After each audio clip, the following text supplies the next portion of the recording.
The cop looked at the stack of boxes in my truck, then back at me. "Sir," he said, "we got a call about someone trespassing on private HOA land." I almost laughed. I built that cabin myself, on land I own. A few weeks later, the same woman who called that report in the queen of that HOA was being led away in handcuffs, her perfect blonde bob drooping in the rain. My name's Nolan Price. I'd spent 20 years in the city meetings' traffic noise and the endless bickering of condo boards, and I'd had enough. I bought a small slice of land beside a quiet lake outside the Lakeshore Crest HOA boundary. My dream was simple: a cabin, a dock, a place to breathe again. No committees, no neighbors measuring my grass, no laminated warnings taped to my door. Just peace. That lasted about 10 minutes. She came rolling up in a golf cart like she owned the place. Short blonde bob, mirrored sunglasses, that smug, self-appointed air of authority. "Wendy Norridge," she said, "president of the Lakeshore Crest HOA. She crossed her arms. "You can't just move in here. That structure wasn't approved by our board." I blinked at her. "Your board? This land isn't even part of your community." Her lips curled. "That's what people say when they're trying to skirt the rules." The cop looked uncomfortable. "Ma'am, unless you can prove this property overlaps with HOA land." "Oh, I can," she snapped. "He's not staying here until this is resolved." I remember standing there, sweaty, tired, my boxes half unloaded, and realizing I was about to be dragged into the very nonsense I'd moved here to escape. 2 days later, there it was, laminated notice nailed to a tree at the edge of my drive. "Cease all construction activity. HOA review pending." I took it straight to her house. She opened the door like she was granting an audience. "Did you nail this to my tree?" I asked. "I did," she said proudly. "The board met last night. We're annexing your property into the HOA. You can't just decide that." "It's been voted," she said, leaning on the doorframe. "We protect our values here. That cabin of yours, it doesn't meet aesthetic standards." I wanted to scream. Instead, I said quietly, "You're out of your depth, Wendy." She smiled and closed the door in my face. The next morning, there was a bright orange sticker on my mailbox. Non-compliant structure. Fines accruing daily. That's when it clicked. This wasn't about aesthetics. It was control. And she'd picked the wrong guy. I filed a trespassing report at the county sheriff's office. The deputy raised an eyebrow when I handed over photos.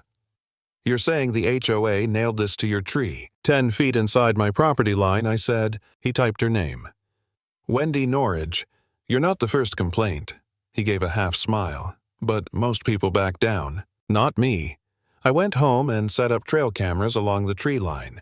I wasn't hunting deer. I wanted faces, license plates, proof. Then I drove to the county records office and spent an hour digging through dusty binders until I found the original subdivision map from 32 years ago. Lot 7A mine, clearly outside the HOA. It even said, "Not subject to Lakeshore Crest covenants."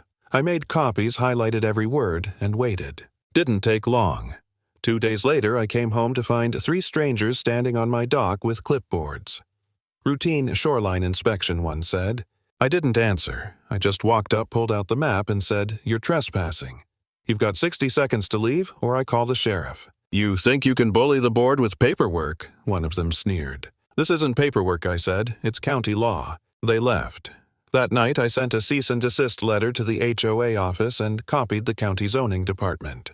For a moment, I thought that might end it. But the next week, I got a call from the sheriff's office. Someone had ripped my solar pump out of the dock and tossed it in the water. When I arrived, the deputy handed me a photo, 3 figures caught on camera. Wendy was one of them. "They said you were in violation of safety codes," he said. "Problem is, those codes don't apply to your land." My jaw clenched. "So what happens now?" He sighed. "We're opening an investigation. Could lead to charges." I checked my trail cams that night, clear footage of Wendy and her cronies' flashlights in hand wrenching the pump loose. I sent the video to the sheriff. Within 24 hours, all 3 were cited for property damage. Wendy's mugshot hit the county record site. Someone leaked it to Facebook, and suddenly my phone started ringing. A man named Marcus called first. She fined me $300 for painting my shutters blue. Then Joyce, trembling, said Wendy had threatened to foreclose her house over a bird feeder. I thought I was the only one, she said. That's when it hit me this wasn't personal. It was systemic. Wendy had built a miniature empire of fear. I rented out the local VFW hall and invited anyone who'd had issues with her. 17 people showed up. Every single one had a story: illegal fines, forged votes, threats. A retired attorney named Ed brought a binder of documents. If we prove the HOA overstepped its legal boundaries, he said, we can strip their lakefront authority. So we did. We called ourselves Clear Community Legal Enforcement Against Retaliation. We dug into meeting minutes, financial records, anything we could find. Joyce discovered Wendy had pushed new shoreline rules without the required quorum. Marcus found proof of $50,000 in environmental maintenance fees that vanished. We filed a formal complaint to the County Oversight Board with signatures from 60% of residents inside and outside the HOA. 5 days later, we got the impossible, an injunction. The county froze all HOA operations. No fines, no fees, no enforcement. Wendy's power vanished overnight. Someone taped a sign to her golf cart the next morning, Lake Queen No More. For the first time in months, I slept easy. But peace never lasts long. 2 weeks later, 4 investigators from the state attorney's office showed up. They quietly started pulling records from the HOA clubhouse. On the second day, a woman named Marisol came by my cabin. We're looking into misuse of the environmental fund, she said. They used it to keep power running in their private clubhouse, I told her. No one else was even allowed inside. She nodded, took notes, and left. 3 days later, a black SUV pulled into my driveway. A man in a dark suit stepped out. "Mr. Price," he asked. "Assistant District Attorney Marin. We've got a warrant for a property in Lakeshore Crest." I stared. "You're going after Wendy." He gave a tight nod. "She forged environmental reports over $200,000 in fraud." That afternoon, half of the neighborhood gathered as deputies raided her home. They carried out file boxes, laptops, and one locked cabinet. Wendy wasn't there. She was caught 2 days later at a gas station trying to board a bus out of town. Her mugshot made the evening news. No sunglasses, no clipboard, just a defeated woman realizing her empire was gone. The county board moved fast. Lakeshore Crest HOA was officially dissolved. All funds were seized and placed in a public trust. The clubhouse was handed to the Parks Department, and for the first time, regular folks could walk through its doors. I thought that was the end. Until one Saturday morning, a teenage boy knocked on my door. My dad worked for the HOA, he said. After everything, he quit, but he found these in the attic. He handed me a small gym bag full of mini DV tapes, each labeled with dates and titles. Board Private, Dock Confrontation, Lot Dispute. I spent the whole afternoon trying to play them.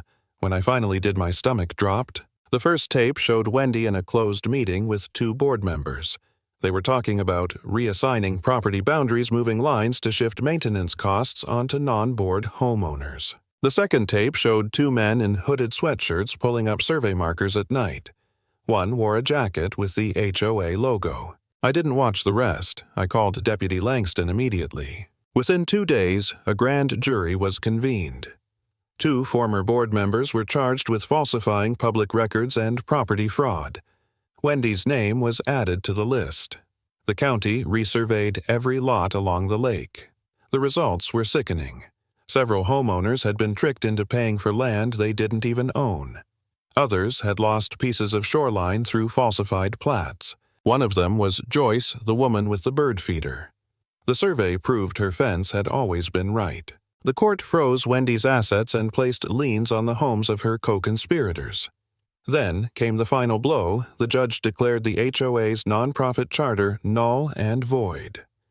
Lakeshore Crest was dead. I watched as county workers took down the private HOA property signs one by one. The clubhouse walls were repainted with a mural of a blue heron spreading its wings across the lake. A symbol of rebirth, someone said. Wendy's plea deal didn't save her. The new charges stuck.